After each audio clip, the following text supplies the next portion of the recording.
राधे राधे भक्तों। आज मैं आपको योगिनी एकादशी की कथा सुनाने जा रही हूँ। योगिनी एकादशी व्रत कथा। पुरानी कथा के अनुसार स्वर्गलोक में कुबेर नाम का राजा रहता था। वह शिव भक्त था। रोजाना महादेव की पूजा किया करता था। उसका हेम नाम का माली था जो हर दिन पूजा के लिए फूल लाता था। माली की पत्नी का नाम विशालाक्षी था। वह बेहद सुंदर थी। एक बार जब सुबह माली मानसरोवर से फूल तोड़कर लाया, लेकिन कामस्तक होने की वजह से वह अपनी स्त्री से हास्य विनोद करने लगा। राजा को उपासना करने में देरी हो गई, जिसकी वजह से वह क्रोधित हुआ। ऐसे में राजा ने माली को श्राप दे दिया।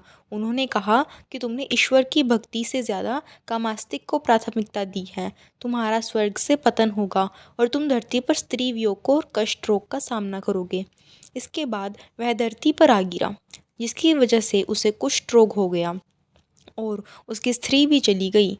वह कई वर्षों तक धरती पर कष्टों का सामना करता रहा। एक बार माली को मार्कंडेय ऋषि के दर्शन हुए। उससे अपने जीवन की सभी परेशानियों को बताया। ऋषि माली को बातों को सुनकर आश्चर्य हुआ। ऐसे में मार्कंडेय ऋषि ने उसे योगिनी एकादशी का व्रत के महत्व के बारे में बताया। मार्कंडेय ने कहा कि व्रत को करने से तुम्हारे जीवन के सभी पाप खत्म होंगे और तुम पुनः भगवत कृपा से स्वर्गलोक को प्राप्त करोगे। माली ने ठीक ऐसा ही किया। भगवान विष्णु ने उसके समस्त पापों को क्षमा करके उसे पुनः स्वर्गलोक में स्थान प्रदान किया। योगिनी एकादशी इस साल 2 जुलाई को मनाई जाएगी। एकादशी तिथि की शुरुआत 1 जुलाई 2024 को सुबह 10:26 पर हो जाएगी और अगले दिन यानी 2 जुलाई 2024 को सुबह 8:34 पर समाप्त होगी। 2 जुलाई 2024 को योगिनी एकादशी का व्रत रखा जाएगा।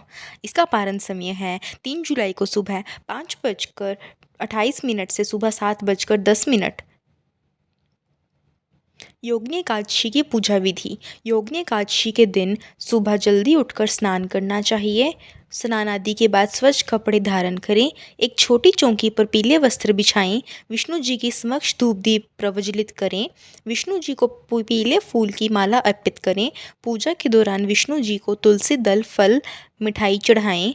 योगिनी एकादशी की कथा सुने। अंत में विष्णु जी के साथ सभी देवी देवताओं की आरती करें। धन्यवाद। अगर आपको मेरी कथा और जानकारी अच्छी लगी हो तो मेरे चैनल को सब्सक्राइब करें और वीडियो को लाइक करें और कमेंट में राधे राधे ज़रूर बोलें।